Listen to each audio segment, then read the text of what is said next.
আমাদের পক্ষ একই আছে, দুটো পক্ষই নাই। আমি দুটো পক্ষ দেখতে পাচ্ছি। মন্ত্রী সাহেব যা বলেছেন ওইটাই আসল কথা। আর এখনই 2-3 দিন আগে আমাদের সিআইআই একটা বড় ডেলিগেশন এসেছিল, আর ওই ডেলিগেশন আমাদের 80% জিডিপির, আর এখানে বাংলাদেশের যা বিজনেস কমিউনিটি আছে ওদের সঙ্গেও দেখা হলো, ওরাও 80% জিডিপিতে করে। তাহলে আসল কথা হচ্ছে সাধারণ মানুষ কি চায়। সাধারণ মানুষ চায় চাকরি, শিক্ষা, স্বাস্থ্য, ভালো রাস্তা, বিদ্যুৎ। আর এইটা হতে পারে যখন বাণিজ্য, বিজনেস টু বিজনেস। তাহলে এইটাই কথা হলো যে আমার লেভেল থেকে তো আমরা সব কথাবার্তা হবে, কিন্তু এইটাও দরকার যে অফিসার লেভেল, আমাদের অফিসার আর বাংলাদেশের যে বাণিজ্য মন্ত্রণালয়ের অফিসার, ওরা রেগুলার টাচে থাকা দরকার। দেখুন, দুদিকে আছে, একটা পলিটিক্যাল লেভেল ওটা থাকবে, আর সবসময় আমি বলি যে ডেমোক্রেসিতে ইস্যু থাকবে, আর অন্য হচ্ছে মানুষের কি চায়, আর ওইটা হচ্ছে উন্নয়ন। উন্নয়ন ছাড়া কিছু হতে পারে না। আর আমাদের দুই দেশে সাধারণ মানুষ অনেক ট্যালেন্টেড আছে, এই কথাটাও আমি বললাম যে অনেক ওদের নলেজ, আর বেশিরভাগ যা ইয়াং জেনারেশন আছে, ইয়াং জেনারেশন যা ওদের ক্ষমতা আছে, যা ওদের জানাশোনা আছে, যা ওদের অ্যাসপিরেশন আছে দুই দেশে। তাহলে ওই ইয়াং জেনারেশনের অ্যাসপিরেশন, এইটা আমাদের সবাই দায়িত্ব। সো ওই দিশাতে আমরা যা করা আছে আমরা নিশ্চয়ই করব। কুল মিলিয়ে খুব ভালো আমার মিটিং হলো। I am very grateful to the honourable minister, উনি আমাকে সময় দিলেন, আর আশা করি এইটা চলতে থাকবে। ইন্টারডিপেন্ডেন্সি, বুঝতে পারলেন? ইন্টারডিপেন্ডেন্সি ইজ এ পার্মানেন্ট সলিউশন। যে আমি আপনার উপর ডিপেন্ড করছি উন্নয়নের জন্য, আর আপনি আমার ওপর ডিপেন্ডেন্ট করছেন, আর এই ডিপেন্ডেন্সি হচ্ছে একটা ফ্যামিলি, আর এইটা আমরা নিয়ে যেতে চাই। অন্য জিনিস will take its own time, কিন্তু এই জিনিসটা যা মন্ত্রী সাহেব বললেন আমি একদম একমত।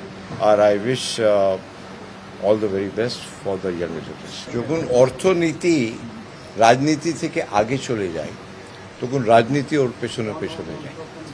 অর্থনীতি হবে লোকেদের উন্নয়নের কাজ, আর যখন লোকেরা ভাববে যে এই রিলেশন আমাদের সবার জন্য ভালো, তাহলে পলিটিক্স কম্পালশন হয়ে যাবে।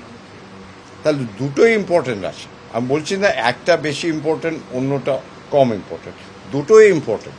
কিন্তু আসল যে আমরা কি চাই, সাধারণ মানুষ, সত্যি বলছি, আমি তো পাবলিক লাইফে আছি, সাধারণ মানুষের বেশি কোনো পাওনা নেই, একদম মিনিমাম চায় ওরা।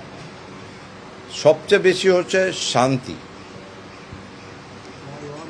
যা ইংলিশে বলে না পিস অ্যান্ড প্রসপেরিটি। যখন পিস থাকবে তখনই প্রসপেরিটি হবে। আর আমার মনে হচ্ছে দুই দেশের এইটা দায়িত্ব, to give peace and prosperity to the young generation. আর দুই দেশের আজকে আমাদের যদি ডেমোগ্রাফি দেখি, দুই দেশের ডেমোগ্রাফি হচ্ছে ইয়াং জেনারেশন। আমরা যাই করি we have to keep them in mind. The common man has to be in mind. যেমন গান্ধীজি বলতেন that whatever decision you take, you must think about the poorest man on the ground. So that is what politics and economics is all about. Again on business, যে একটা joint venture প্রোডাকশনের দরকার। যে আপনারা এখানটা গার্মেন্টের সবচেয়ে ভালো, আমরা জিপার সাপ্লাই করতে পারি, মেশিনারি সাপ্লাই করি, বোতাম সাপ্লাই করতে পারি, তাহলে কি একটা ইন্টারডিপেন্সি হবে। আমি তো বললাম জয়েন্ট ভেঞ্চার ম্যানুফ্যাকচারিং দরকার, even at the border level. যে ম্যানুফ্যাকচার বাংলা ইন্ডো কিংবা ইন্ডো বাংলা ট্যাগ থাকে, তো কোথায় ম্যানুফ্যাকচার হয়েছে। আর আপনার তো সব জায়গায় আমেরিকান মার্কেট, ইউরোপ মার্কেট, আমিও ওখানে অনেকবার যাই, একটা শার্ট কিনি কিংবা টি শার্ট কিনি, আর লেবেল দেখি মেড ইন বাংলাদেশ, খুব ভালো লাগে, খুবই ভালো লাগে যে আমাদের একটা নেবার সব গার্মেন্টস ওইখানটা আছে। এইটা আমাদের জয়েন্ট ভেঞ্চারও আমরা অনেক দিশাতে করতে পারি, অনেক দিশাতে জয়েন্ট ভেঞ্চার করতে পারি। মূলত একই জিনিস, let us have business to business together.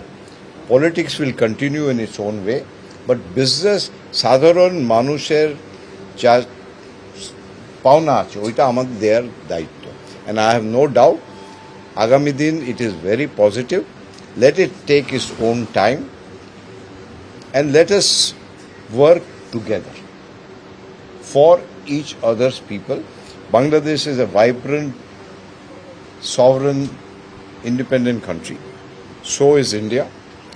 Nobody is big, nobody is small, all are equals, and we have to work on that footing.